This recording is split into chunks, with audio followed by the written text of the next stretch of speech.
Hey guys, welcome to a very special, not really an episode of the Life in General podcast. This is like the after-school special version of. Is that what it is? It's the almost after-school special? It could almost be as depressing.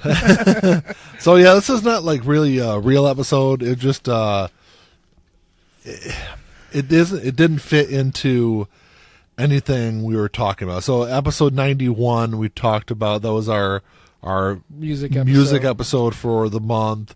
The upcoming 92 is going to be our movies. Yep, we're going to be talking about we're going to put together our top 10 list of the movies of the 1990s. What's the problem, Ian? Just give me a little bit more slack on my headphones. Sorry. That's all right. So yeah, it didn't fit in either one of those episodes. So we kind of decided to throw in this bonus episode. Yeah, that's all it is. Special edition. So it's, and this will be posted on YouTube and all the other stuff. Yeah. And you follow us. I'm not going to read through all the others. It'll just pop up in the feed as a new episode in the middle of the week. So. But it's not a real episode, right? Whatever. Yeah. So if you've been following the news at all, we're basically not living under a rock, I suppose. Yeah, there's obviously there's been a push for impeachment for a while since now. November 8th of 2016. Yeah, so pretty much. And it's, some of it has looked like sour grapes, and I feel like it's being spun that way, right? And this whole new. Well, now I there's don't want to something call that it an issue, but legitimately could be an impeachable offense. And that's kind of what I was going to get to. Mm-hmm. Is even if something is an impeachable offense, and I'm going to go through the whole timeline, but I just want to say this real quick, is even if something rises to the level of an impeachable offense, do you feel that it's absolutely necessary to impeach someone over it?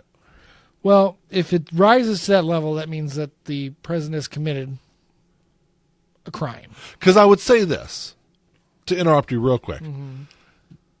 What happened to Bill Clinton in 1998 technically is an impeachable offense. Right. But because it was perjury. Right? Yes, he committed perjury. Right. Absolutely. There's no doubt about it. Mm-hmm. That is an impeachable offense. But do you think you should be impeached over it? Well, where is that line drawn? Yeah, and that's the thing. I think it could be argued that it's a matter of degrees. But I think with Clinton, he was kind of almost trapped into perjury. See, that was the thing. That was the thing that really irritated me about it, is because through the whole 90s, through his entire presidency, everyone knew that the Republicans were throwing women at him. Yes. Trying to get him to do something. Knowing that he would. And then he did something fucking stupid. Well, and it's kind of like... He did exactly what Republicans wanted him to do. How do you get someone to basically admit to something that's not a crime, but something that'll hurt their marriage? Yeah. That's what I meant by trapping him. You put him in a position where he can tell the truth and possibly lose his wife and his daughter, his whole family structure, or he could lie like most normal men would in that situation. That's where it's like a matter of degrees. I think they trapped him. They asked him a question that he couldn't really tell the truth to. Yeah. Whereas he could, but there's consequences either way. Whereas this situation, if it turns out that what we think he did, and technically what he says he did, is illegal, I agree that impeachment's still questionable, but where the Congress and the Senate, in their oath, is to protect and observe the law of the land as checks and balances over their respective branches and each other's branches. So Yes and no. It's kind of like a cop. If a cop catches someone like legitimately committing a crime, a real crime, their oath as a police officer is to arrest that person. Yeah. Is to process that situation. So it has to be. I mean, that's what I'm wondering. Does the Congress have to do that? I guess the one thing that I find interesting is you're starting to see some of the Republican hierarchy turn. Yeah, they're not turning. They're hold on. You can tell they're shaking. They're Mitch McConnell is running away from Trump. Okay, he came out. If that's what you call it, the only thing he said the other day was, "Well, if it's presented to me, if impeachment's presented to me, I have to take it up." He doesn't have to. He said he did. He's obligated to take it up. He's saying that it's not. The Constitution says the Senate may, not the Senate has to. I think what he's pointing out is that legally, kind of the similar situation. He's giving himself cover. He's to actually impeach the president. Yes. I honestly, even if that were the case, I do not think the Senate will vote to impeach him. I really don't. No, it's almost a guaranteed thing unless there's some kind of big wave of public support, which is not. There's not some public. The polls I saw the other day were at like 52%. The numbers I saw last week were much lower than that. Well, this was low 40s. No. I saw there was not more than 50%. The one I saw, there was two. Chris Matthews had two polls on there. There was one for. I don't really give much credence to polls. They weren't MSC polls. They were like big polls, like Pew or whatever. But anyway, I don't know if that's not what it was, but it was big polls like that. And one had it at 52% for impeachment. Yeah, I'm not. The lowest one I saw was a 47-47 split. That was the lowest one I saw. Because I will say, I'm not in favor of impeachment. I think the consequences of it are. I don't think people see it as a victory, and it's not. It's not a victory because we either get no impeachment, meaning the Senate. You're going to get no impeachment, right? Okay, right. That's the more likely. But you get that, or if you win and he does get impeached all the way through, then we get Pence. Yeah. It's not a win-win. It's a lose-lose. This is what I see, and this is This is what I see as the most probable outcome. If the House draws up articles of impeachment, which they will, and the Senate holds trial, he's going to he's going to be found not guilty. Okay. And then Trump is going to say, what? This is all a witch hunt. It's all a witch hunt.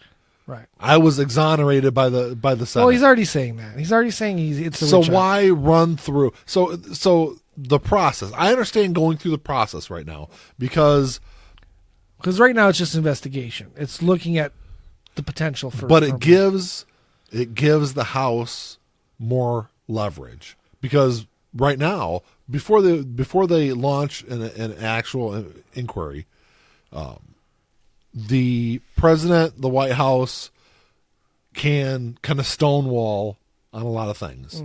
They can declare privilege and things like that and not give evidence to the House. Okay. Now that they launched the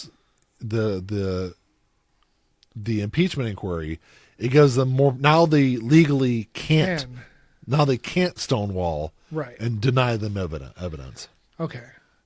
So I guess it's a legal process. Then I guess the question becomes, because this is not about extramarital affairs. This is about abuse of power. This is about coercion. These are about legitimate felony crimes. Extortion.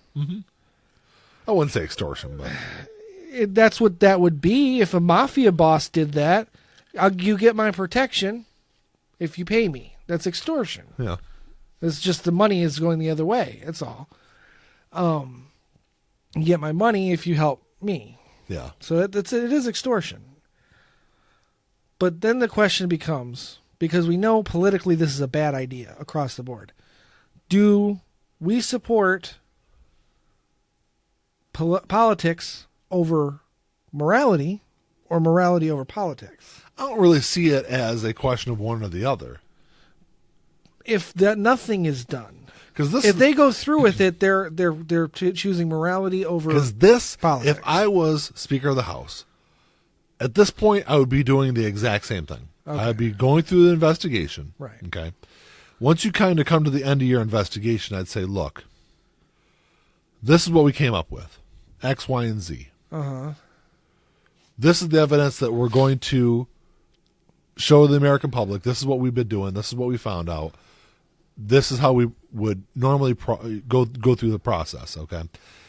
And because we're so close to an election, we're going to use the election as the impeachment. Because then that way you're not going through the kabuki theater that is going to be the Senate trial. Right. Because you're right. It's political. There's theater. nothing. There's nothing going on there. No one's going to even look at anything. Everyone already knows where they're going to vote. It's going to be political theater is all it's going to be. Well, it's all political theater in the end. But yes and no. Like I said, because that way you deny Trump his victory. Well, you deny him the talking point, but he still controls the narrative anyway. Yeah. Ultimately. And he's already. I like the idea of this kind of stressing him out because he's kind of losing it in some cases. Yeah, some ways. Some ways. So do you want me to run through this whole timeline or before we sure. get too far? Okay. Then I got questions. Where do you want to start? You want me to start with the Biden timeline or do you want me to start with the Trump timeline? Well, I would say, is there any smoke, fire, whatever with Biden? Okay, let me go through the Biden stuff first. All right. Well, I was going to say if you can avoid it, just is no because you can't. I don't think you can avoid it. Okay. Because it's a big part of the story. Right. But sorry. There's a microphone there, Ian. Yeah, I noticed.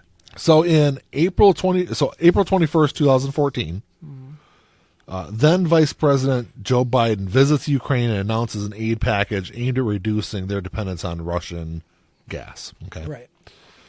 About a month later, Hunter, so that's Joe's son, joins the board of Ukrainian gas company. I think it's called Burisma. Okay. Burisma. I'm terrible at names. Yeah. I think it's Burisma. But anyway, the company adds Hunter as part of a whole group of Americans and Europeans that they would hope they're higher profile names that they added to their board, kind of in a way to that they hoped it would signify to the rest of the world that this company was going to align with Western European and American interests. Fair enough. And apparently Hunter said I think it was during an interview. I don't remember exactly where I read it at, but he said the only conversation he ever had with his father about this company was when Joe asked him if he knew what he was doing going into this whole situation. Right. Because Burisma had been investigated for corruption before. So this is before Hunter was on the board. Right. And the investigation actually focused on permits that were granted to this company by the Minister of Ecology between 2010 and 2012. So it's a full 2 years before Hunter was on the board. Right.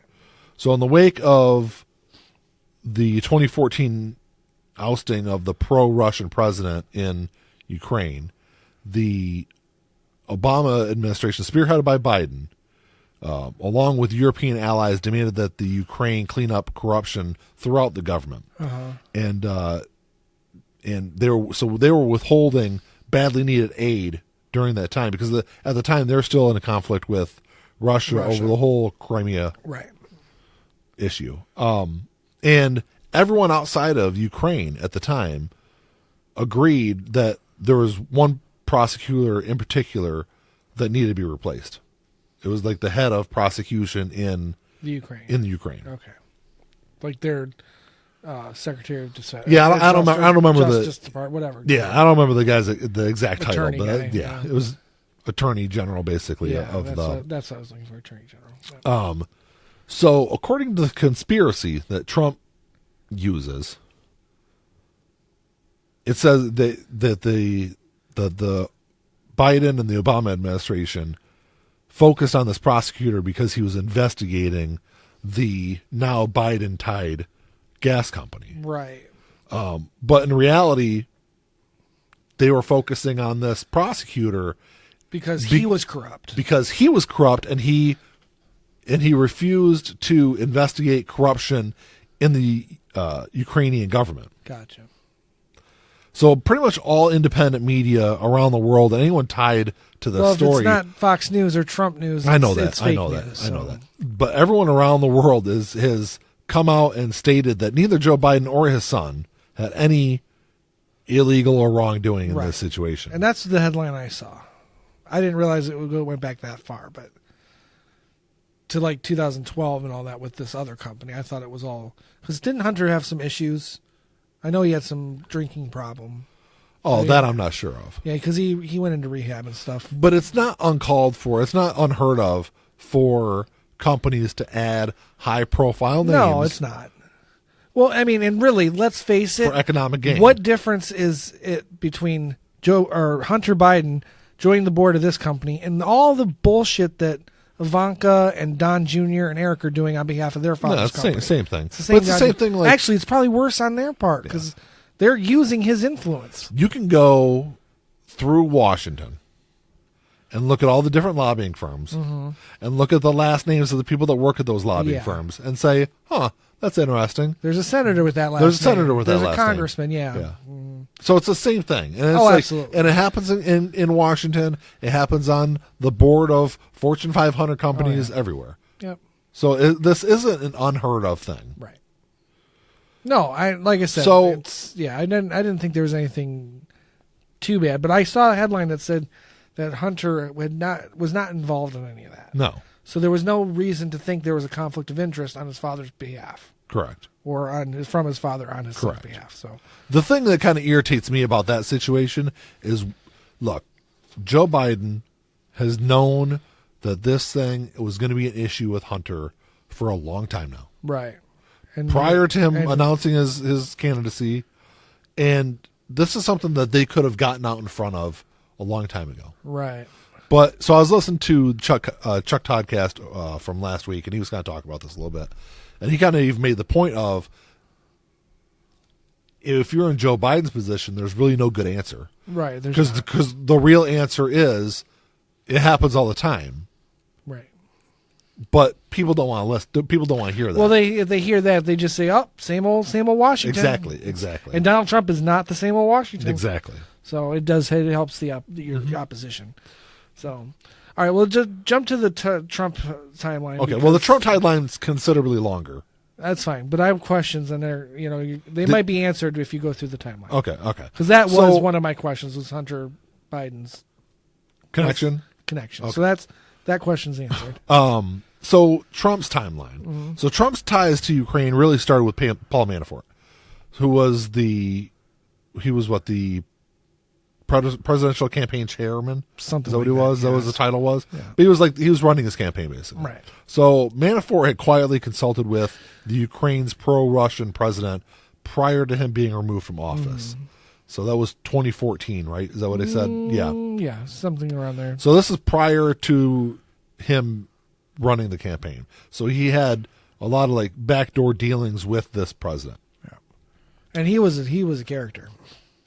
Who? The former president of the Ukraine. Well, the new president of the Ukraine he was a former comedian and the other television guy's just star. A lunatic.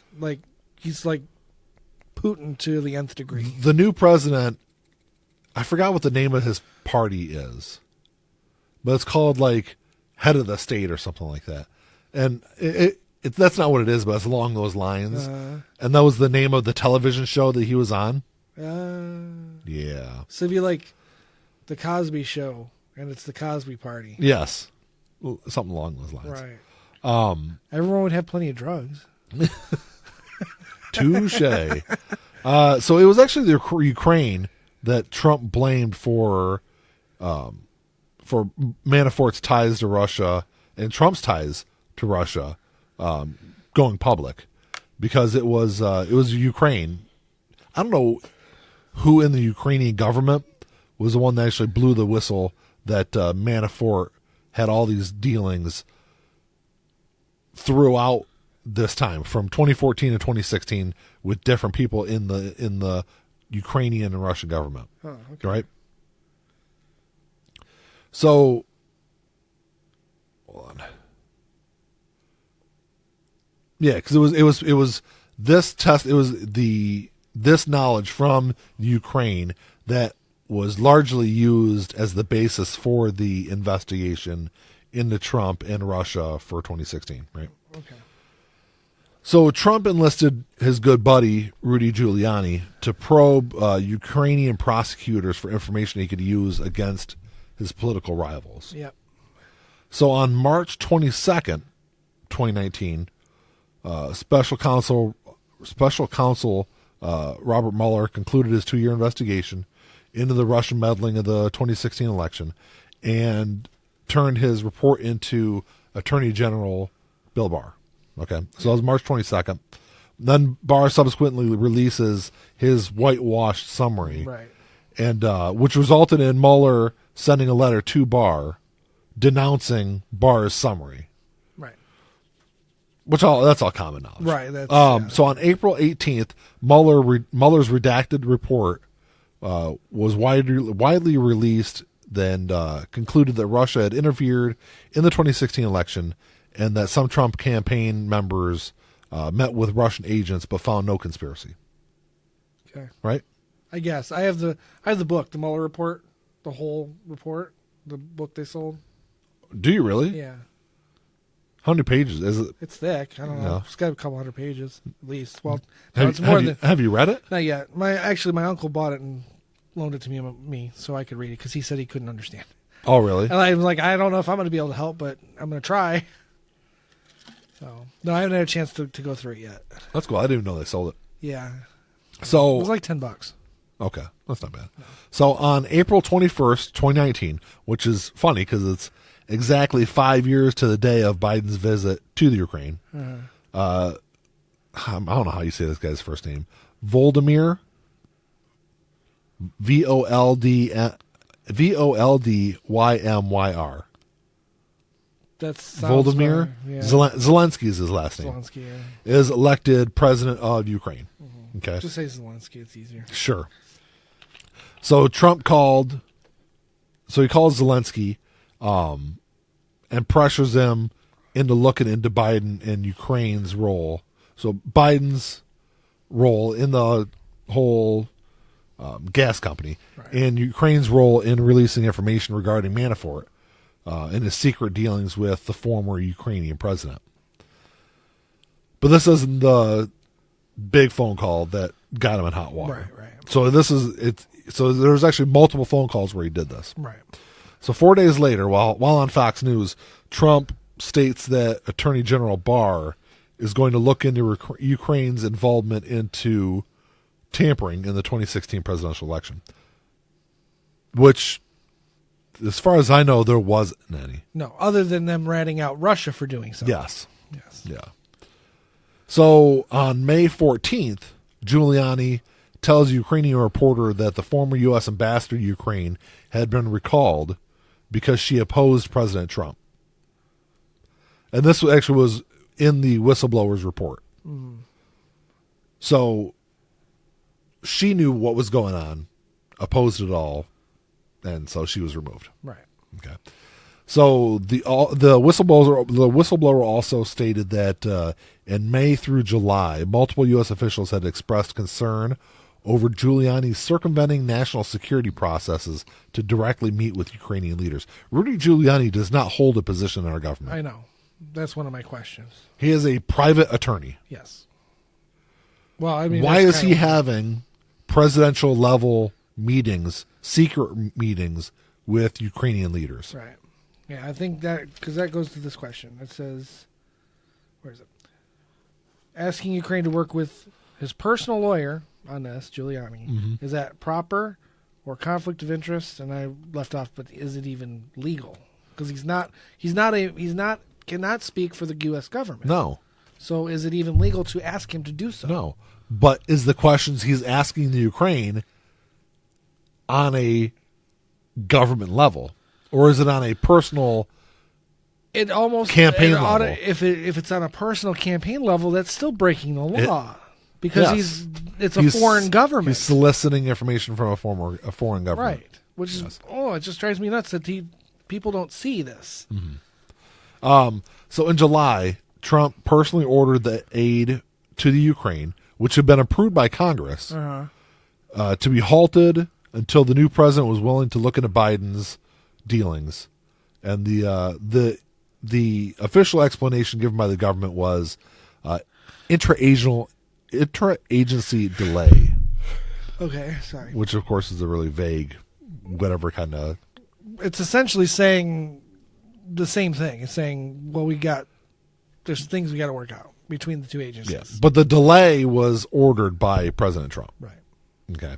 So on July 24th, Mueller testifies before Congress about the 2016 election. Yeah. Okay. The very next day, in a phone conversation between Trump and Zelensky, is when Trump presses Zelensky at least 8 times to look into his presumed 2020 opponent and to cooperate with Giuliani and Barr. And the Attorney General would have no reason to be dealing with a foreign government anyway, right? He's the primary law enforcement officer for the United States. Yes. He oversees what, the FBI? Or just legal things as far as it's more than just the FBI. Yeah, it's a lot more than that. Okay. But the legal system. But it has nothing to do with outside the government. No. It's strictly I guess U.S. law is essentially what I'm getting. Yeah, because any kind of law that's broken in another country is up to that government. Exactly. Because it's their jurisdiction. Exactly. Okay. So even even asking someone who is a member of the government, it's above his pay grade. Yes. It's outside of his purview. Yes. So then, 2 weeks later, on maybe a little more 2 weeks, on August 12th is when the whistleblower reports an urgent concern to the Inspector General for National Intelligence, which is Michael Atkinson. That's it. That's where we stand right now. Mm-hmm. So you've got a string of coercion, extortion. If you want you can call it extortion because he's ordering it is withholding of military funding for political gain. Right. Yeah, like I said, it's no different than a mafia boss telling a business owner, "You got to pay us, and we'll protect you." But really, what we're doing is we're protecting you from us. Yeah, it's what I find kind of irritating about it is the brazenness of the whole thing. Right. Well, it was the same issue I had with Clinton in the whole Lewinsky scandal. The brazenness of it. They're going after you. They're watching you, and then you still do it anyway. You still do it anyway. With Trump, everyone is watching you. They're going after you. Is it still? It's not the same though. We're talking 2 different degrees. Why? All Clinton did was commit adultery. I'm not talking about the act. I'm talking about the stupidity of doing something that they're trying to get on you. Right? Clinton knew that the Republican Party was after him. Right. And they were trying to trap him. And he walked right into it. If you're Trump, he's a sex addict. If you're Trump, with everything, the Russia probe and all that stuff that had been going on for 2 years, and then the day before, you have Mueller testifying, and then just, like I said, the brazenness to go on a phone conversation that is record, and do what he did. It's mental illness, and I do find it strange that the recordings of this conversation were misplaced. Yeah, well, the transcripts it's not a transcript. As I say, the only thing I could find was edited stuff. Because the only thing that was released were. So in that situation, you have when the president is sitting down with a foreign leader on a phone conversation, there's multiple people that are listening and taking notes. Right. What was released were their notes. Okay. I don't know, because that is another one of the questions. I was like, why can we only get So I guess the ultimate question is, well, to answer yours, Clinton had a sex addiction, and he didn't. The risk wasn't high enough to prevent him from doing his thing. And Trump is a megalomaniac.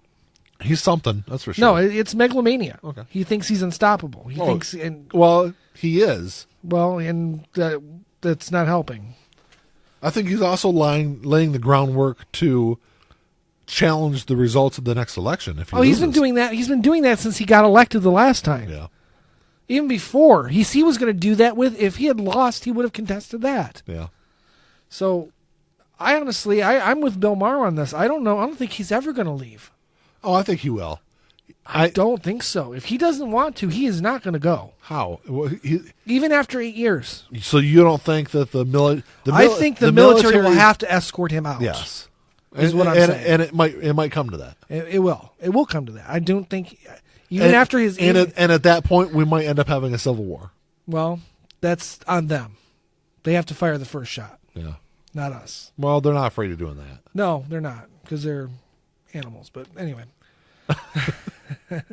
But the Democrats are falling all over themselves. I know, in support of impeachment, and it's going to fucking backfire. It is. You're already seeing renewed interest in the last week from state Republican parties to find pro-Trump, anti-impeachment candidates to run against Democrats, especially in purple and red districts. Yeah, the ones that the Democrats flipped in the last election to take control of the House. Yeah. I can really see, if they pursue impeachment, I can see the Democrats losing the House over it. Well, they're going to lose the presidency too. That's why, yeah. But I mean, there's no guarantees. We can look at precedent for this, but I can tell you, the political playing field is far different than it's ever been. It has never been like this before. Yeah. So to say that it's a guarantee that Trump will win if the impeachment goes forward, you can't be certain. It increases the likeliness of that. Yeah.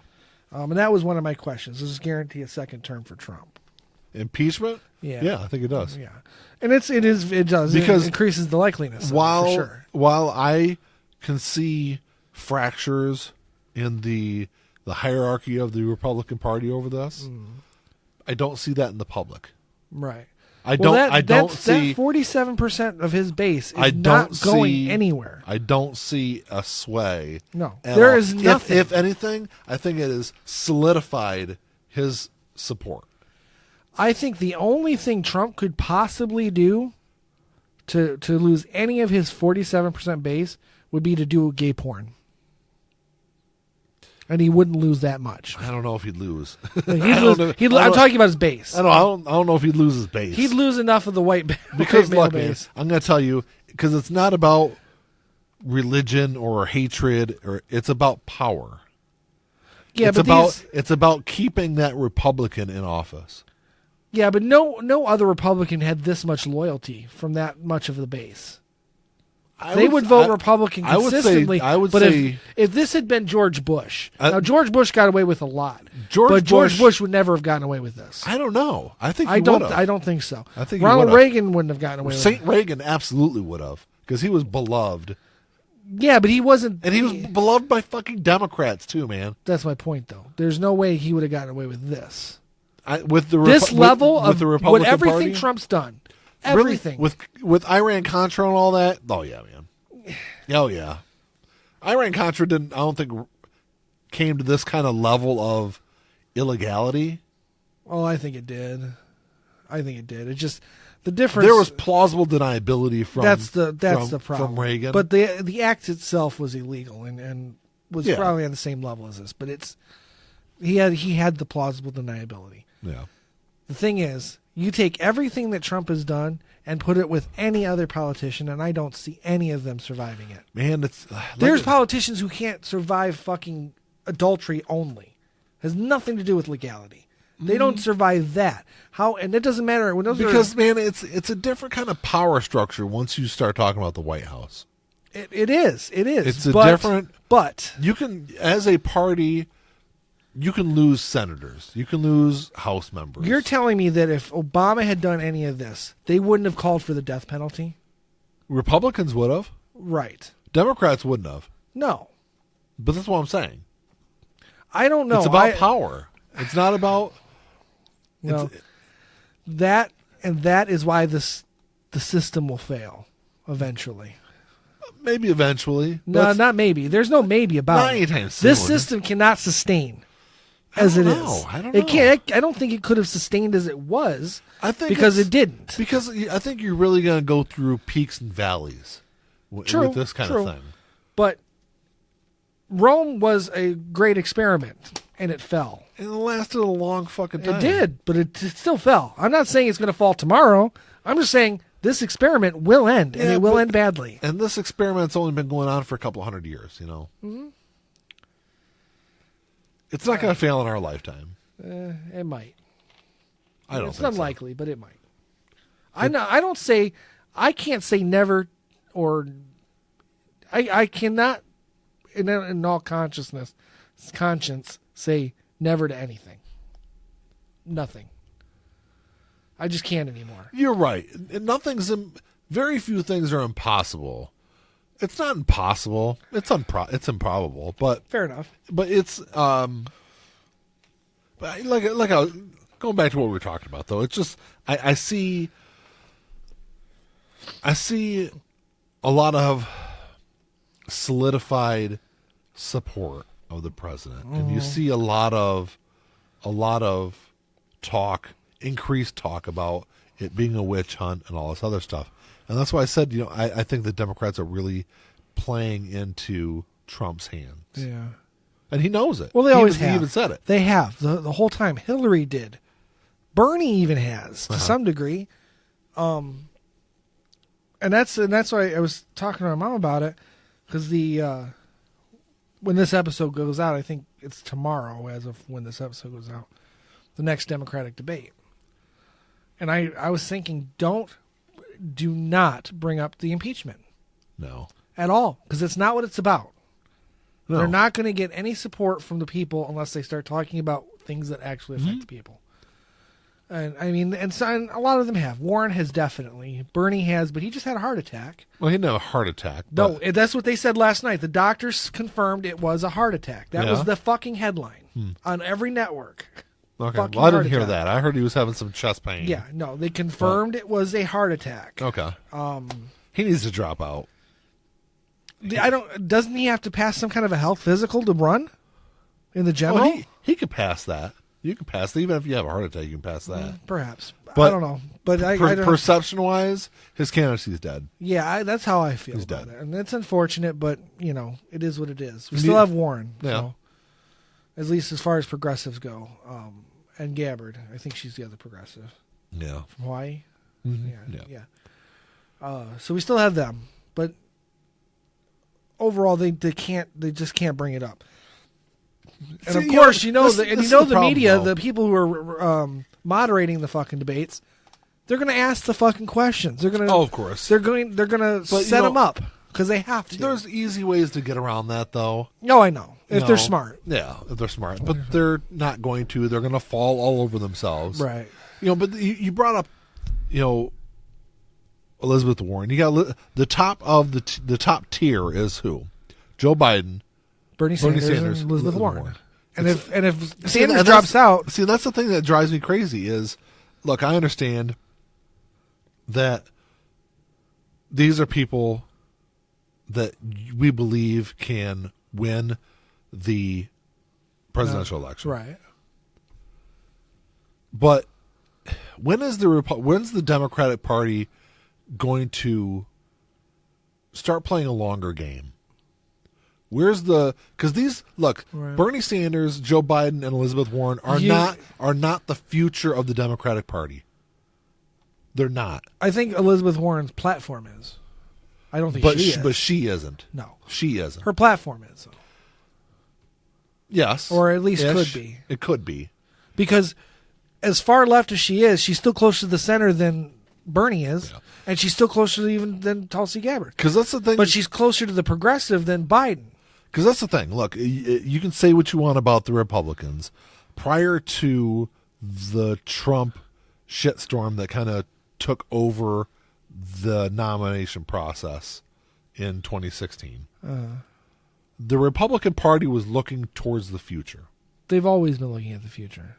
Where Trump was a wild card. Yeah. But he was a lucky wild card. Because I don't think they'd be anywhere near where they are now if it weren't for him.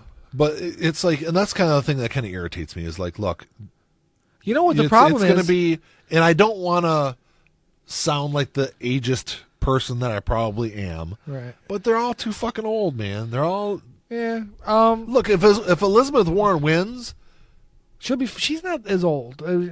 Biden she's in her 60s. Biden's in his 70s. Bernie's in his 70s. But that's what I'm saying. Will they be around to run a second term? Oh yeah, she will be for sure. Biden, I can't guarantee that. I mean, I guess I can't guarantee that with her, but it's more likely that she will be. I think she's in her early 60s. But anyway, she's 70. Oh, well, she looks young. She's 70 years old. She looks younger than that, but when you say that the Democrats don't play the long game, they can't. And you know why? Because of us. Why? Because, as I've said a million times, yes, party lines matter. We'll get behind the Democratic Party. But we don't. Not the way Republicans do. The very point, when you talk about the Republican Party, they have been slowly moving farther and farther to the right for the last 20 years. And I would say the Democrats have been doing the same thing to They're moving to the no. Yes. No. Some parts of it. Really? But most Democrats in office at least, are centrist. And they do not like the progressive side because it's too far to the left. Biden does not like the progressive left. Look, let me finish. Okay, all right. You don't get the infighting on the Republican side that you do on the Democratic because they're side. running on 1945 principles, Ian. Well, that's fine, but it works. They're fucking winning. Democrats do not do that. Now, how many people voted for Donald Trump even though they thought he was disgusting? A lot. How many people do you think voted for Jill Stein because they thought Hillary was disgusting and they were Democrats? Lot. Exactly. Do you think Donald Trump wouldn't have gotten third-party candidates always do that, though. Right. Third-party candidates always suck votes away from the party that they align closest with. Fair enough. But Donald Trump would not have lost any of those votes, or at least not as many, to a third-party conservative. And if she didn't run, Hillary Clinton still would have lost the election. Right. But that's my point. Because how many fucking Democrats stayed home? Didn't even fucking go out and vote. A lot. But the Democrats always stay home. Again, it's my point. It's not the party, it's the fucking people. Well, it's both. Yeah, the party needs to get a message. It does need a long game. Yeah. It needs to align itself How about one side, one instead platform. of going out there and talking about impeachment, out there and actually talk about That's exactly what I just said. I know they shouldn't talk about the impeachment but at all. that's what they always do. They always do that. The Democrats always stick to something that they think. Republicans will always win because they will forget their moral compass to vote for their candidate. Democrats do not do that. At least not on a grand scale. To a certain extent, they still do. If that were true, I think Hillary might have won. I really do. Because she had the votes. Well, she didn't. She did if you count in the people who fucking didn't go vote. But you could say the same thing for Democrats, for Republicans that didn't Most vote. Republicans vote because they're all old white people. Well, they have nothing else to do than fucking vote. That's true. So you can't tell me that. Republicans fucking vote in larger numbers. They make up a smaller percentage of the population, but too. they vote. But they fucking vote. Mm-hmm. And they vote their party line. But that's because a good chunk of the Democratic base is what? Young. Young, exactly. But that's my point. Okay. That was my point. But a lot of it still goes back to messaging. You want the Democrats. You need to have a candidate that can go out and be energetic, like Barack Obama was when he ran against Hillary Clinton. Yeah, but see, he didn't follow through. The most energetic candidate wins generally. Fair enough, but so there is no energetic. That's why I don't want to see any of those three win the Democratic nomination. Well, that's all there is. Right now, we got a long fucking way to go. We do, but I don't want to see Kamala Harris fucking up there. I do not like her. She's too fucking centrist, and I think she'd sell us out just the way the fucking other ones have done. I really do. I do not like Kamala Harris. Yang he's not going to win because he doesn't have the experience, and his fucking platform's silly. Yeah. Not stupid, just silly. Beto can't fucking win. He's almost out. He's almost out. He couldn't even fucking beat Ted Cruz. I don't care what district you're in. If you can't beat Ted Cruz, I don't care. It is Texas. If it was the fucking moon, I wouldn't fucking care. If you can't beat Ted Cruz, there's something wrong with you. If your platform is sound, which was sound, he had the energetic personality. He did. And Ted Cruz, his fucking family doesn't even like him. So if Ted Cruz beats you, you cannot go up against fucking Donald Trump. There was, I wouldn't say that because he took a lot of votes away from Ted Cruz. If you look at what he still fucking lost. If you look at the way and the vote totals for the previous election, which Ted Cruz won easily. Do you honestly easily, think Beto O'Rourke could beat Donald Trump? Legitimately, I mean, and be fucking honest. Don't try to be center about it. Be fucking honest. Do you think Beto O'Rourke could beat Donald Trump? Yes. I don't. I do. I don't. I do. I think Elizabeth Warren has a better chance because her message is better. Beto O'Rourke was a Republican for a long time. He was. He's too center. He is. Oh yeah, of course. Way too center. Definitely more center. Too center for me. But he's too center to get the youth vote out too. I don't know about that. I don't know about that. His youth would help, especially his stance on gun control and things like that. That would be the only thing he's got going for him. He's anti-legalizing marijuana. Okay. He's not been his record on gay rights is not very strong. No. That alone should disqualify him for being a Democrat. No, that's bullshit. Why? Because he doesn't fit into your idea of what a Democrat should be? No, because he was a Democrat in southern Texas. If he wants to be a part of this party, this is what we're talking about. He needs to align himself. He needs to align himself with those principles. Policies. The principles you think that they should have. No, these are the principles that the party should have. I have no problem with someone being a Democrat and being against legalization of marijuana. Do you have a problem with a Democrat being anti-gay or anti-gay marriage? No, I do. That's what the Republican Party's for. Because it's not. Then you're the reason they say there's no fucking difference between a Democrat and a Republican. No, because the Democratic Party is an umbrella. It is. Absolutely. Then your fucking long game is over. You don't bullshit. It's bullshit. Over. Nick, if you do not have a platform, a solid platform, that this is what our party's policy is. What you're saying is if you are a candidate and you align yourself with the ideas and principles of the Democratic Party on 98% of everything, but there's 2% that are more Republican than Democratic principles, you shouldn't be in that party. I would say as far as human rights, yes.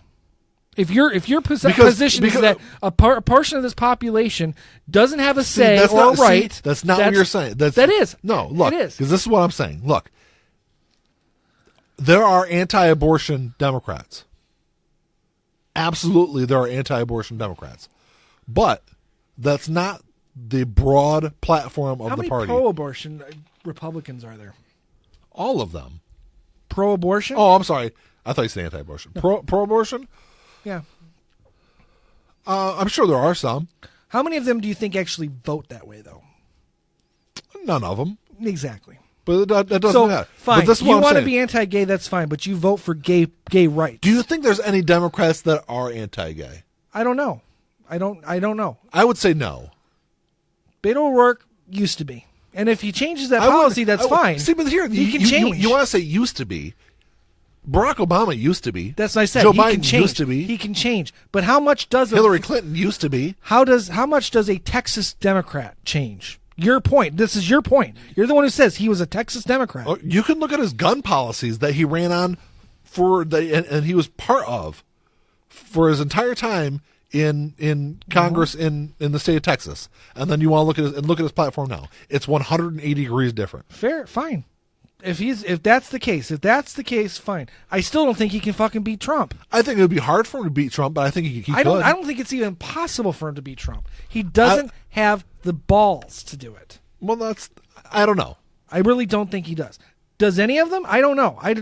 It is debatable. But Beto O'Rourke, no. He can't get the donations. That's where he would struggle. Absolutely. That's where he would struggle. And yes, I think we need a platform. We need a unified... We have a unified platform. We need to adhere to it. And that platform needs to include anti-corporation, anti-corporate... See, you're not going to be able to get... You're never going to get that, though. Then what the fuck is the point? I keep asking you this because here's because the you thing. keep saying it's okay. Until you get money out of politics. That's my point. You're not going to get That's what I said. But you got to get money out of politics first. No. Which means you have to have somebody. You need to have Democrats in power that are able to push legislation. You're not going to get that at this point right now without some kind of corporate backing. Elizabeth Warren is running without corporate backing.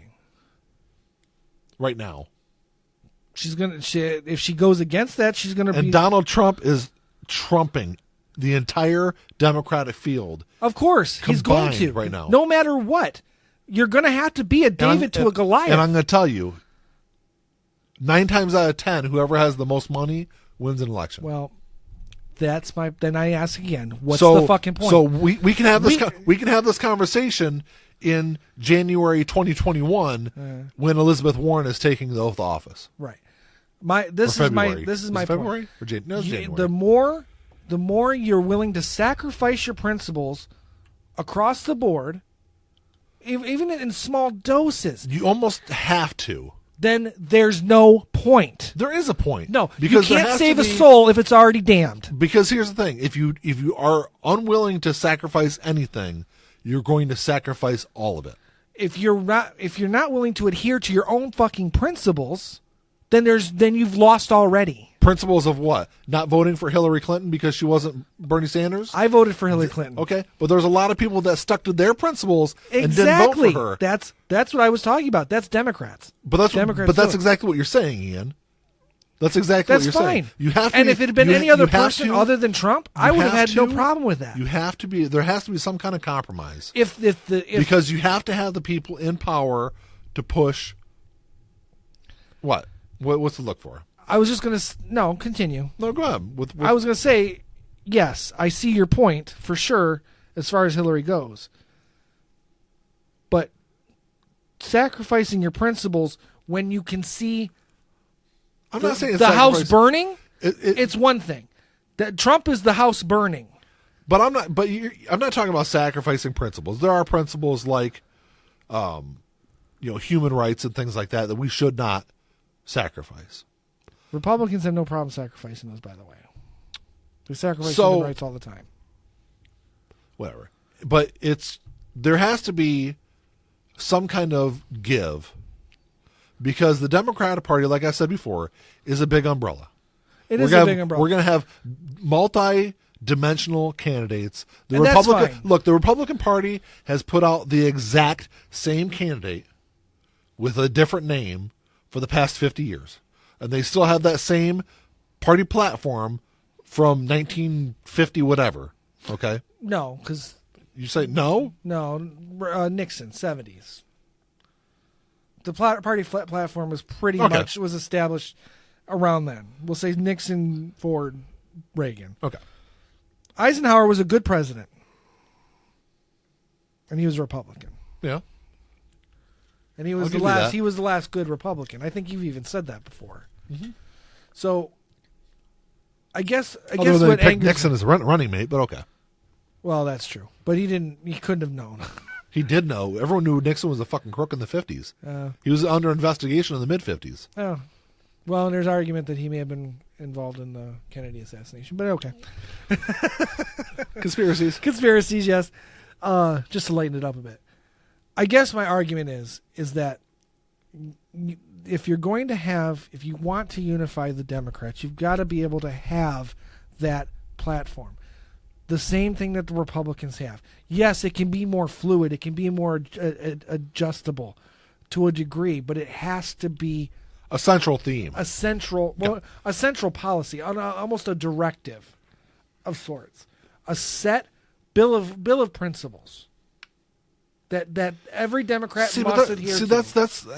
And I'm not saying we go too far. When you're saying things like Democrats must adhere to, that's where you lose elections. But Republicans do that. Because to win an election... So what's good for them Hold on one second. Look at this way. On their level, because look at it this way. Well, we have a different base. So we have a stubborn base. So you're going to have to do things differently than the Republicans do. And they keep losing, Nick. But when you say, okay, everyone has to adhere to these 10 principles... And the reason why I say that's when you lose elections is because that's when you lose a lot of moderates.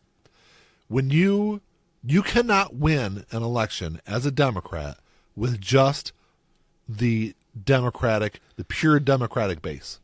Do you think? Let me ask you this: do you think there are more? Because no Democratic president in the past 40 years has. How many? What do you think the numbers are of Democrats to Republicans in this country? It's a pretty close split. There are more Democrats than Republicans. Okay. But as you so pointed out, Democrats vote in less numbers. Fair enough. Okay. So if Democrats had a unified party, which they don't. You're never going to, because you have so many different points of view within a party. And that's why I've said for a long time, I think the United States would be better off with a 5-party system instead of a 2-party system. You can't even convince people to do a 3-party system, so you're never going to get a 5-party system. I know. If the Democratic Party were to come up with a set bill of principles that every candidate that wants to run as a Democrat, doesn't mean you have to adhere to them if you're not running, but if you're running, that these, say, 5 to 20 principles, which would be, I don't know, but they don't, because that's a big if. It is a big if. I would suggest that they don't go too crazy with it, but these principles have to be there. They have to be adhered to. I would say a lot of them probably do as it is right now. Yeah, but I think it needs to be set in stone. If you're saying things like, gay marriages are right, things like those. Yes, that would be one of them. I guarantee of the 75 candidates that's going to be on the stage tomorrow for the Democratic debate, every single one of them would say that. Yeah, probably. But that's what I'm saying. I'm sure almost all the core principles, as you want to put it. Pro-life would also have to be on there. I'm sure they all are. I guarantee they all are. And even if they're not, they don't have to be. They just have to vote and set policy that way. And that's why I said it's a big if, because it all depends on what you see as principles. If you're going off to things like, the Medicare for all, you're going to lose a lot of voters. Well, I think healthcare should be on there. Because I have a problem with Medicare for all. You don't want universal healthcare? No, I do. I want us to have universal healthcare. I want to be able to keep my health insurance. Well, I agree. I agree with that. Because my health insurance is cheaper and good and better. Yes. No, I agree. 100%. I agree. And that's why I like Medicare for all who want it. Which is Pete Buttigieg's platform, one part of his platform. I think Elizabeth Warren would probably, that'd be a compromise on her part because I think she's more in line with Bernie, but I think she'd make that compromise without question. But if it would get Medicare for all that want it, I think she would do it. But when there's a debate, would Biden? When there's a debate, and I don't remember how many people were on the stage, 10 or 12. Well, it was 10 for the last two. And they asked the question, okay, under your healthcare plan, who on the stage would eliminate private insurance? They all raise their hands. And they all raise their hands. I have a fucking problem with that. I agree. That's how you lose elections. That is how you lose elections. I agree. But those are the compromises that I think can be made. And that's those I think can be. And that's the compromise I'm talking about, Ian. But no, there's that kind of compromise, and then there's the compromise of, well, if there's no way to win unless we take corporate money, then the corporations are always going to control us. But no. How? How? That's where the argument begins. So if I take because that still comes down to the person. If I take money from company X, yes, am I under any legal obligation? No, but you won't get money from company X in the second term, and then you lose. Then okay, but that's what I'm saying though. And once you get a reputation for not doing that, no company is going to give you money. How hard is it to beat an incumbent? It's pretty hard. It's extremely hard. It's not impossible. It is. And do you know why? Because once you are in office, you have a history of legislative action that you're able to run off of. Mm-hmm. And the person that's... Do you think his supporters are really caring what his legislative actions are, really? Absolutely. Really? Absolutely. Because they see tax cuts. Their taxes are going up next year. The vast majority of them, their taxes are going to go back up. Ian, truth and perception are not always the same thing. Tell me about it, but any society that is too stupid to realize these things is doomed to failure. You asked what? Yeah. You asked the question. Yeah, go ahead. What legislative action does or history does Trump have? And I'm telling you, he's got tax cuts they passed that a vast majority of his base sees as a positive thing. Right. It was positive when it happened. It's not going to be positive next year, though. 50-year lows as far as unemployment rates. That's all off of Obama, but they don't see that. But they don't see that, though. And that's why I said perception is not always the truth. Right. Well, no, it never is. Perception is never the truth. Perception sometimes is the truth. Yeah, I still think it's a version of the truth. Everything's a version of the truth. No, I believe in absolute truths. There are absolute truths. Not when it comes to politics, there's not. No, that's true. I agree with that. That's an absolute truth. So well, on that note, so I don't know. It's the whole impeachment thing is a bad idea. To go down the road of impeachment, I think is a very poor idea. Like I said earlier, the only thing I would question, because I agree with you, I think there are moral gray areas in most things, but I think there are some things that aren't. And if your oath is to uphold the law, and you're, as a part of that, you are to police the other branches of the branch you're in that you've taken the oath to. Yeah. I think the House has a moral obligation to do what they're doing now. Yes. How they proceed from here is a different story. Exactly. And I meant to say this earlier when you said you would be doing what they're doing now.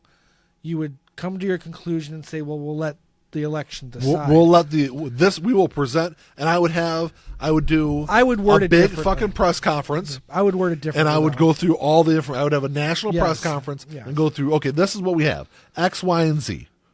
These are what we found. This is the conclusion we came to. This is the information that we're now giving to the American public. Do with it as you wish. Right. But I would point out that if impeachment would have been an option, they say that. They say, look, we're not going to impeach. We're not going to go forward with the impeachment because it's not healthy for the country. Yeah. It's so close to an election. Yeah. But he committed a crime. Mm-hmm. So that's what I mean. If this comes out that it was a crime, they need to fucking say that. Yeah. They can't tiptoe around shit the way they have been. But do you think Nancy Pelosi would do that? No, Nancy Pelosi's she's a corporate shill. She is. Don't tell me she's not. You can be a corporatist politician and still do the damn right thing because they generally don't. 98% of our politicians for the past 35, 40 years have been corporate shills, and the vast majority of them have not done the right thing. Well, very, very rarely. They do the right thing only when they absolutely have to. They do the right thing when you have the right people in power to push them to do the right thing. Yeah, we haven't really. We don't have that right now. We had that under Barack Obama. Yeah, but even he was pushing the boundaries. His fucking drone war was illegal. Okay. It wasn't illegal. It was definitely immoral. And you could argue that it was illegal because it wasn't sanctioned by the Congress. It doesn't have to be for a certain part. He was running off of the but the powers given to President George Bush. But those were illegal too. But they weren't, or at least immoral, because there are powers granted to him by Congress. Congress could have stopped all that. True. I'm just pointing out. In an instant. I'm just pointing out. But I would say it's not illegal. Fair enough. But I'm just saying that as far as morality goes, at least in this country, other countries might see him as a war criminal. He would not be in this country. Well, right. Well, Donald Rumsfeld, I think, is. Dick Cheney definitely is. George Bush is. In several countries, they're not allowed to go there because they're considered war criminals. I think Barack Obama is too. But I don't know. It wouldn't surprise me. So, and that's fine for what it's worth, because I don't give a shit what other countries think of our presidents necessarily when they're out of office. It's when they're in office I give a shit. But I guess what I'm saying is that if you go by that, yes, there have been some presidents that are slightly more moral than others, but questionably morals are, to me, there's a right and wrong. Okay. I don't like the gray areas. I know there are gray areas. Life exists in gray areas, man. But because we let it, for the most part, because we like it, because it allows, has to. It gets us off. It absolves us all. It absolves us all of our sins. It does. No, that's why we keep it. That's why we let it happen. A lot of stuff isn't black or white. You're right, but there are things that should be. There are a lot of things that are. I don't know. I don't think there is anymore. I really don't. They might not be seen that way, but no. When you've got someone sitting in a jail cell because they had a pound of weed on them, and they're in jail for 20 years, and then you got another person who killed somebody, and they're walking around free. Those two things should not be gray areas. They are, because there's a lot of There's a lot of variation, especially in the killing part. True, but those two things together, I mean, you don't see that gray area is dangerous. It's not, because there is gray. There's a lot, especially when it comes to law. Man, there's a lot of fucking gray area in law, a lot. Yeah, I don't know. As when you're raising your children, you don't raise them in gray though. They learn gray as adults. They learn that from adults. I mean, not necessarily. I mean, sometimes. Is it okay to lie when you're talking to your children? Do you tell them, "Oh, it's okay to lie once in a while"? No, you tell them you don't lie. It's black or white. You raise your children in black and white. Well, there's situations. When they're little, you're raising them in black and white. Children don't understand the nuances of that. Well, they have to become adults to become immoral. Okay. I wouldn't say immoral. But. Well, to a degree, a lot of it is. I'm not necessarily disagreeing with you, but I think there are things in this world that could be a little bit less gray. Okay. I can agree. Of things. I can agree with you there. And politics needs to adopt some of that, because otherwise we're all doomed. But you've got to have gray area. Because it absolves us when we push the limits of those morals. Yes, it is. No, because the Republican Party doesn't have to have gray area. Because, like I said, they've got a very old set in stone platform. Well, they've got a very old set in stone electorate. The Democratic Party is not. The Democratic Party spans more generations than the Republican Party does. The Democratic Party has more principles and ideals that vary from generation to generation, and that's where you have the gray area, and that's where you get the gray area of opinion, though, on, like, say something like abortion. Yes, I can see a generational difference in there, and maybe even a gender difference. But when you boil it down and you ask yourself the question, is it the government's right to tell a woman what she can and cannot do with her body? I can't see anyone saying, well, yes, it is. Even the people who are pro-life, they don't want abortion to be legal, but I can guarantee you, if the government starts, like, literally policing women's bodies, they're going to stop doing it. They're going to stop pushing. See, but abortion is one of those topics that I can see gray area in. I am completely fine with regulations on abortion. only to the extent that it makes it healthier for the women. Within certain limits. I think after a certain point, you shouldn't be allowed to have an abortion unless... that's fair. That's gray area, though, Ian. But it is... Because it's not black or white. It is a gray area. It is a gray area, but... And that's what I'm talking about.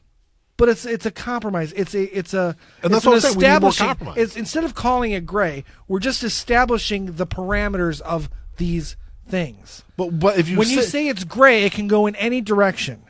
It's a get out of jail free card. No, because there's different. If you walk into a group of Democrats and ask them, let's say there's 20 of them. Mm-hmm. You walk into a group of 20 of them. How many of them do you think would agree with my opinion or my statement that there should be limits on abortion? As far as, you'd have to explain it to them. So you'd have to say, what is your limit? Because a lot of them, most of them, a vast majority of them. If you just say, I have exceptions. Yes, they would have a problem with it. If you define your exceptions, If I explained it the exact same way I explained it to you. No, you'd have to explain it. You have to explain it. If I said, look, I believe there should be limits on abortion after the point of viability, which is around 20 weeks. How many of those 20 do you think would agree? Is that scientifically proven, though? Yes. It is. It's scientific. Yes. There's complete. Once you reach because it's not. You can't say scientifically proven because there's always variation. Right. Everyone is different. But you can break the numbers down. If you get to statistically speaking, once you reach 20, 22 weeks in that range, what is your likelihood? What's the percentage of likelihood? The likelihood that you're going to survive goes drastically up. To what though? Is it less than 50%? No, it'd be I don't know the exact percentage. If it's less than 50%, I know it goes up a I would lot. say that's generally between 20 and 24 weeks is the range of viability. What I'm talking about is giving these different dynamics, these parameters, so there can't be gray area. Eliminating the gray area, eliminating the questions. If viability is 20 weeks, but your mortality rate only goes up to 50, is still less than 50%. Then you up that to say 25 weeks, because at that point it might be over 50%. So yes, a child can be viable after 20 weeks, but it still only has a 40% chance of survival. No, I think the numbers are much higher than that. Fair enough. I don't know what I'm just saying. You find out these numbers, and you base. But in this scenario, I'm just going off these numbers in this scenario. Right. Okay. The accepted range of viability. It's either 20 to 22 weeks or 20 to 24 weeks in that range. It's still too gray because you're saying... So fine, let's say the end of it. Let's say 24 weeks. Well, let's say 25. So let's say 24 weeks, because that's the end of a month. Okay, fair enough. Okay. Fair enough. So I would say after 24 weeks, we're going to ban abortion with exceptions of... Medical care. Right. Rape, incest. Which even rape and incest, you should be taking care of. I guarantee you, yeah, she'll lose a couple of those people for sure. Because there's going to be people who it's none of you. I would say a majority of people in that 20 would disagree with me. I don't. From the conversations I've had with people, well, I would. I don't think so, because I think at 6 months, most people have already figured out. I've heard dozens and dozens. I've heard many politicians because fight that exact same argument. Yeah. The argument can no longer be made that this is just cells at that point. Mm-hmm. It is still dependent on the mother, and that you still have to take that into consideration. But it doesn't have to be dependent on the mother anymore. Yeah. Therefore, you have to allow some rights to the child. But to me, that's fair. A vast, from my conversations and from what I've seen and heard, a vast majority of Democrats would not go along with that idea. Well, then. But that's what I'm saying, though, is you've got these. Well, see, that's my point, though. Even though, we're calling that a gray area, we're not. It's not a gray area. It's eliminating a gray area because you're putting a parameter on it. Okay. You're putting a fixed set statistic on it. Things work differently in politics, though. When you get into a political range and arena. But that's my point. You're eliminating the gray there. What you're talking about is that people want to continue the gray. Why? Why is there such a draw? How is that a gray area to say we should have no restrictions on abortion? Well, I guess that's fair, but because that's the Democratic stance. There should be no, just like the Republican stance is, we should have no restrictions on guns. And Democrats say we should have reasonable restrictions on guns. Well, I don't think I've ever met a Democrat who's okay with late-term abortions. I never have. I've never met anybody. No. And that's what we're talking about. Late-term abortions you're talking about an extremely minuscule because they're usually done just in the opposite and the need for the mothers. Yes. No one carries a fetus for 8.5 months and goes, I can't see anyone carrying a fetus for 6 months and saying that either. It happens. It does. Well, I think that at that point you've lost the window. Yeah. Now there's the heartbeat. That's too early. Yeah. Because there's a heart before there's a brain. Yeah, sometimes women don't know that they're pregnant for a while. Exactly. So the heartbeat rule, but 24 weeks I think is a fair bet. You're 6 months along. You're showing. Everyone knows you're pregnant. I would like to keep it. I think 5 months is a perfectly fine number. I think 5 months at 20 weeks, you should know by 20 weeks. Yeah, but again, this is why I'm willing to go the extra month is because one, I'm a man, and I should be the last person making this decision. And two, if, as I said, the viability might be there, but the mortality rate might not be. I want to say it is though. I mean, if it is, then I'd be willing to go back down to 5 months. But again, I'm a guy. So when I've heard not my place. When I've heard this brought up in political circles, the argument against it is always, well, you say 20, well, next thing you know, they're going to make it 18 weeks, and then next thing you know, it's going to be 14 Well, weeks. no, once it's established, because it's established based on scientific both sides statistics. plays this slippery slope game. Yeah. Well, if we do a little bit, it's going to end up being a lot because that's the way it works. Well, sometimes it does, but not often. When? Do you think Hitler took over Germany with all of those same policies? I'm talking about American politics. Well, the Confederate nations, that was probably started with some kind of a small thing. The cessation. Yeah, it was called. We wanted to keep our fucking slaves. Yeah, but it had to start. It had to start with the North saying this, saying saying you're not allowed to have your slaves anymore. I'm sure it started before. There's something smaller that kind of started that off. The Southern states never wanted to be part of the Union to begin with. It were really hard to get a lot of those Southern states. That's a whole different conversation. Fair enough, but we've run like twice as long as I wanted this episode to run. Well, we started arguing, and you should have known. You should have known better. I don't know. Is Trump a criminal? Yes. Should we impeach him? Probably not. Yeah, that's it. I would, like I said before, I would pose it as let the public impeach him through the election. Yeah, use the election if he's willing to leave, which I don't think he is. He would be. Well, no, I think he'll be escorted out. I think he'll be escorted out. He might be, but he would still leave. Yeah, he would have to leave, and that's the other thing. Yeah, about the Civil War you mentioned. If Trump had to be escorted out by the military, if the military had to take him out, there'd be a civil war. Would there really? Because it'd really still just be a bunch of rednecks against our army. There will be some in the army that would be for the army. I guess that's true, but it's still, I would say it's a small number. Yeah, we would, because they took an oath to uphold the Constitution. We would still have all the drones and everything else. Exactly, and that's the other thing. As I say, it's like the argument that if the government takes away our guns, we're going to be defenseless against our own government. We're defenseless against our own government anyway. Regardless of what you have. You can have a fucking tank and you're still defenseless. Yes. So, I mean, I guess that's it. When you said that earlier, I wanted to bring that up, but it's like, would it really? I mean, and I don't know if it would like really be like a civil war. I think you would see a lot of violence. Right. But that would be arguably terrorist activity. And they'd become the very thing that they've sworn against. No, not when you don't see yourself as a terrorist. No terrorist sees themselves as a terrorist. That's what I'm saying, though. Yeah. If they did, they probably half of them wouldn't do what they do. Yeah. I don't know. There's some that Al Qaeda probably saw themselves as terrorists. No, they probably accept the title, but they see themselves as warriors of God. Yeah. So it's I don't know. Hopefully, it doesn't come down to that, but I think the next next year and a half is going to be very interesting. Yeah, it'll be interesting to see how it plays out. But anyway, man, I'm just going to kind of leave it there. I mean, you can kind of make your own opinion on.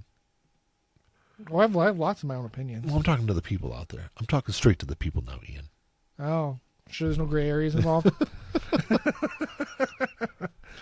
Kind of. Which corporation's paying your way?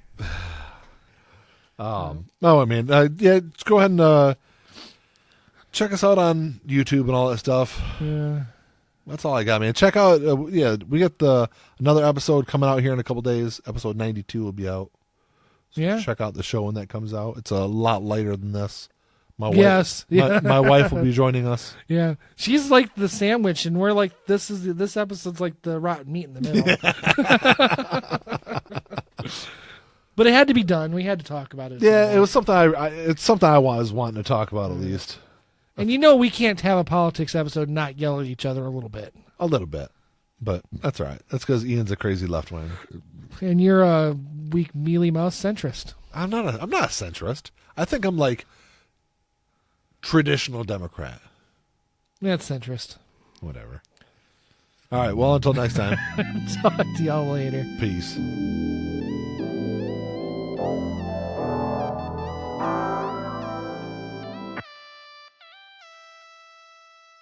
Play my role, let me tell you about it. This shit right here, man, I'm about it. Only real niggas reside around me. Yo, old lady, drop a guard around me. Dip like I know you can, bitch. Show me the rust like we in the ring. Got you two cobras, you wanna hang. Shoulder to shoulder, them niggas basic. You know I won't lie. You know that I ain't for that fuck shit. You niggas alright, but I'm way better and she love it. Know that y'all sick as fuck. Here go this tissue, bro. We taking the dub, hoping you get you some. This hit like a pick me up. She taking my drugs. Know they see the sign. That's some dollar signs. Know they sick as fuck. Know they sick as fuck. Tell them get well soon. Tell them get well soon. Know you sick as fuck. Get well soon. Oh shit. Watch out, you the god, Billy. Oh shit. Right now, and I'm smiling in your face, bitch. With a gold smile, you should probably make placement to your eye. Niggas sick as fuck. Standing with niggas who down for that party. Who down for some bitches who showing their bodies. Swear to God.